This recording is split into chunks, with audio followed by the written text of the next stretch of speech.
I think Loki season 2, the entire series of Loki, it's a love letter to Tom Hiddleston. It's a love letter to the character of Loki.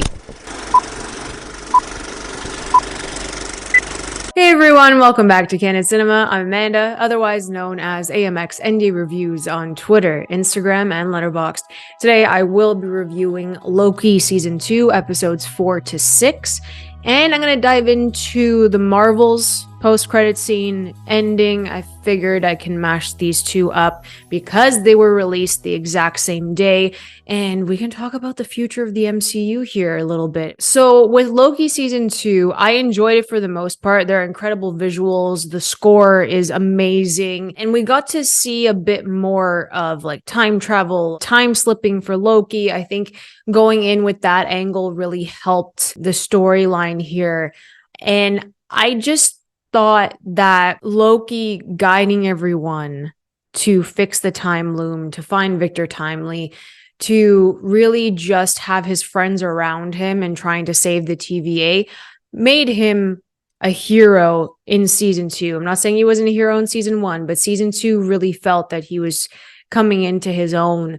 And I really love his character arc after 14 years of playing Loki. I think Tom Hiddleston was fantastic. The finale for Loki specifically, I really loved it. As someone who has enjoyed the character time and time again, I think this was by far the most perfect ending for Loki. In this finale, it leads up to the sacred timeline either being destroyed or he has to kill Sylvie. At the beginning of this finale, he has to go back in time to see if he can fix the time loom before it explodes. So before Victor Timely sent out there to press the button and he turns into spaghetti. When it comes to time travel or time slipping here, the repetition bothers me if it's stretched out for too long. And that's what ended up happening in this episode.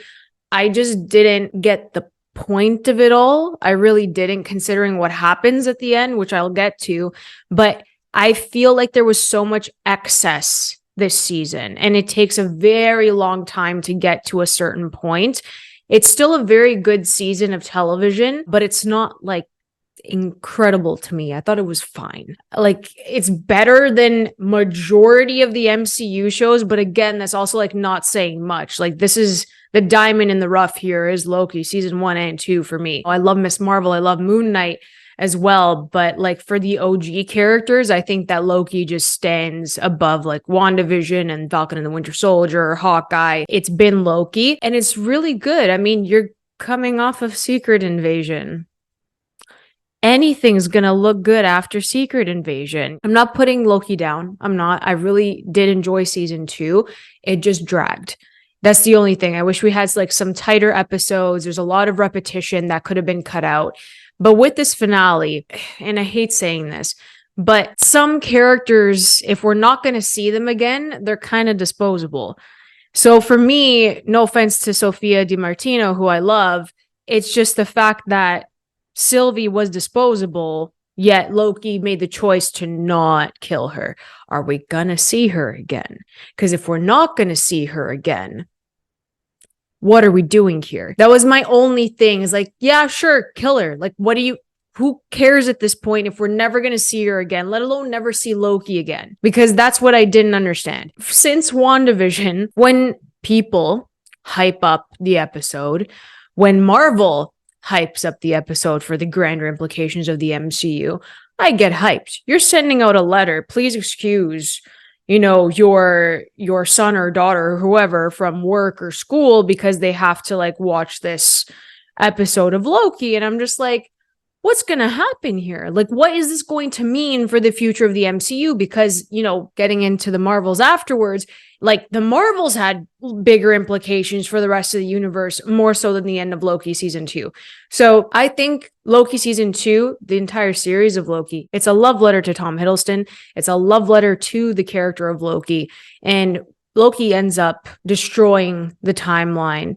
And then he uses his magic to recreate the strands, and he grabs the strands. It's really cool because it's actually a comic book cover, and I was very impressed with how beautiful this art was like translated into live action. I thought like the cinematography, the images are really strong for Loki, and we got a beautiful character transition from like Loki to the God of Mischief. I thought that was just beautifully done to close off his chapter and to close off his book, basically. So he's grabbing these strands and he's pulling it to his own throne.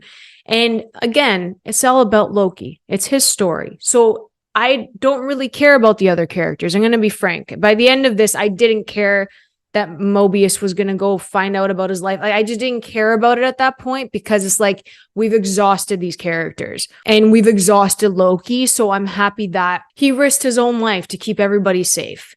That is a true hero. From one of the best villains in the MCU to a very misunderstood character to a complex character to someone struggling with his identity to literally becoming a hero. That is an incredible journey after 14 years for Tom Hiddleston to play this character who's beloved by all. So for him to be there sitting on his own throne that he created for himself in pure isolation, holding on to all these strands for the timelines is just incredible.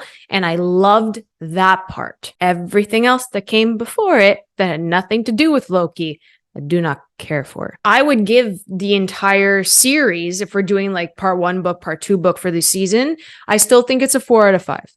It's one of the stronger television series and I really do love it. And the fact that we got a season 2 with Hiddleston again, like he didn't say goodbye yet. And this is the way that you close off his character was fantastic. So I'm giving it a 4 out of 5. But now I'm going to get into everything else because we're going to have a little Marvel highlight here. I don't see the point of the TVA anymore. And this has been my issue since day one. If you guys have been like following me since, WandaVision came out, Falcon, Loki, back then when I did start my channel, I was covering all of those series.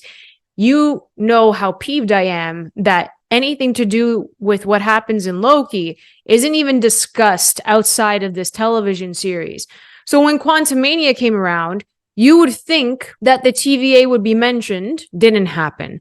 So here, if the TVA was not mentioned at that time in Quantumania, and we do find out that they can track people in the quantum realm, why wasn't that connection established in a film about the quantum realm? Like, it just didn't make any sense to me, number one. Number two, if we are never seeing these characters again, why are we like keeping them alive with the TVA? Because the only person that could kind of be connected to the TVA now is Loki, and he's sitting by himself and no one knows he's there. Thor doesn't even know he's there. So what connection do we have anymore? Unless Mobius pops up, Miss Minutes pops up, which I just don't see the point of it, because the only way I can see it happening is in Deadpool 3. Why? What is that going to do? To connect Kang to Deadpool? Like, what is that going to do now? For me personally, this whole sacred timeline situation, because now it's a tree and it's beautiful and it's green, you can remove Kang entirely if Loki's controlling the timelines here. Like, you could technically just work in a way to remove Kang as in any variant. You can kind of rework it to not have him as this like big bad for an entire phase. You can do that because what Loki does with the sacred timeline can bring in another like Doctor Doom type situation and make him the big bad instead of working towards Kang and his variants, because I'm already tired of Kang and his variants. How do you exhaust a character that's supposed to be your big bad already from Quantumania? Do you understand what I'm saying? Like, I just don't care about any of that because he was killed by ants. No offense to Ant-Man, who's one of my favorite heroes, but what threat do we have? What threat is it? What? Tell me. Please tell me what we have left with Kang. So every new Kang variant they say is worse than the last. Victor Timely was one of the worst variants I've ever seen. Like, that performance is just, I cannot stand it. I don't know what this sacred timeline tree is going, like, what is it going to affect in the MCU? Because again, nothing has been tied to Loki. So what are we doing here? And it's been my peeve where they're saying that they're going to connect the TV to the films and then it just doesn't happen. So it's very frustrating. Like, I understand you want character crossovers, that's fine, but it's just stuff like this where it can affect an entire timeline should be discussed in these films. So now I'm going to move on to the Marvels, which I really enjoyed. If you guys saw my review, I really enjoyed it. I hope you guys did too. I thought it was a lot of fun. We're going to move directly to the ending, which is Spoiler City. The ending of this, I loved. So we get Miss Marvel sitting in a chair. Kamala Khan goes to New York City, and she's sitting in a chair in the dark silhouette. You can see who it is already. You hear her voice. Beautiful callback to when he goes to visit Iron Man for the first time. Coming out of the shadows. I loved it. I thought it was perfect. So we see the doors to a loft that we saw in Hawkeye. So again, television series to television series connection. And we get it in the movie for the Marvels. And we see Kate Bishop. We see Kate Bishop with her bow and arrow. And she walks in and she's like, who the hell is this? What's happening? And then you see Miss Marvel. She's like, I'm setting up a team. It feels like watching the Avengers being set up again by Nick Fury. And I love that it's her setting up the Young Avengers. So that made me very, very excited. Just that little callback. It's really important. And then you look back over the years that we've had in the MCU, and to be able to do that callback, which is such an iconic moment in MCU history, is really something special, with Iman Vellani, like, leading the Young Avengers, and she would be an incredible leader. I would love to see her. In this case, the Young Avengers, please listen to me. We need a television series first for the Young Avengers. There are too many of them to be introduced, okay? Or reintroduced together as a team.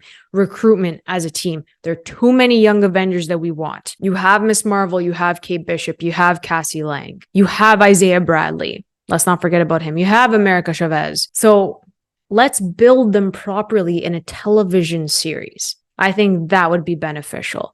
I got really excited at the end of the Marvels. I didn't expect to get that excited, but the way it was done, it comes down to execution. Thank you, Nia DaCosta, because that was perfect. Absolute perfection. I'm very excited for the Young Avengers. I think we have a really great team here.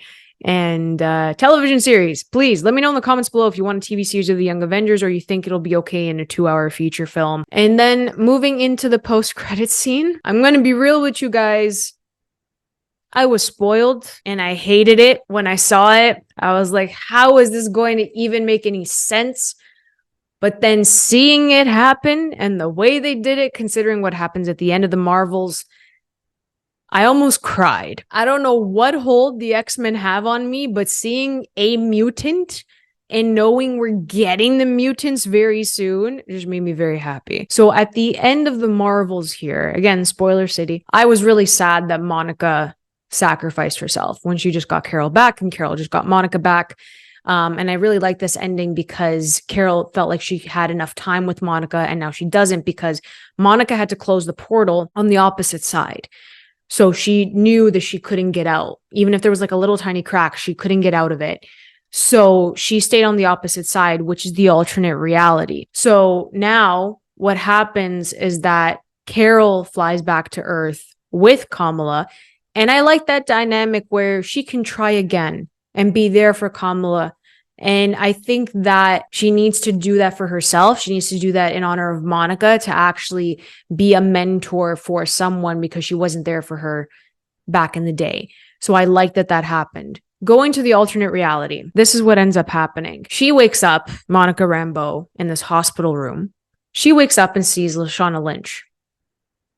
Mom, like Maria Rambeau, mom. That's the first thing that Monica says. You're in an alternate reality. That is not her mother. She plays another hero in the alternate reality. I'm not 100% sure who she plays, but you could tell that she had a suit on, and you're in this hospital room and you're just like, oh my God, like this is an alternate reality. That's not her mom. And Monica's freaking out. So Monica turns and you see a furry blue hand with a chart checking Monica. That's all you see. It's Beast. But it's not Nicholas Holt's Beast. It's Kelsey Grammer's Beast, which is promising. Beast is in this post-credit scene. I was so happy because I understand that he's CGI.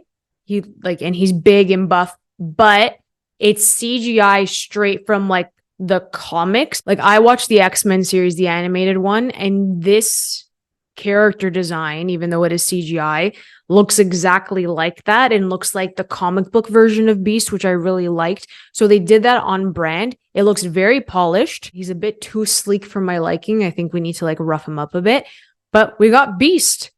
We got an X-Men, we got a mutant, and then we saw the door like behind. It was really nice. It had the big X on it, and it just warmed my heart because we're getting the X-Men and my mutants are coming.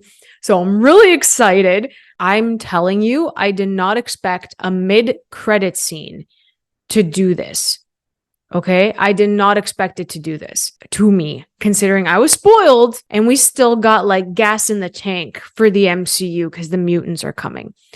What I really liked on top of this, there's also like no post-credit scenes. I know I said post-credit scene before. So this mid-credit scene was truly something special. I was very excited because I don't know who's coming back. So if you could pluck like certain characters and actors that do want to come back, whether it's from like the prequels or the original trilogy here, that's fine. I would love to see Michael Fassbender back. I would love to see James McAvoy back, but I don't think that's going to happen. But here is why I think this is going to work out quite well. The alternate reality is in its own universe.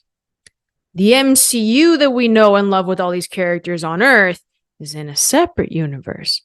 Leave it that way. Leave it. We have the Avengers and we have Fantastic Four on Earth. Leave them there.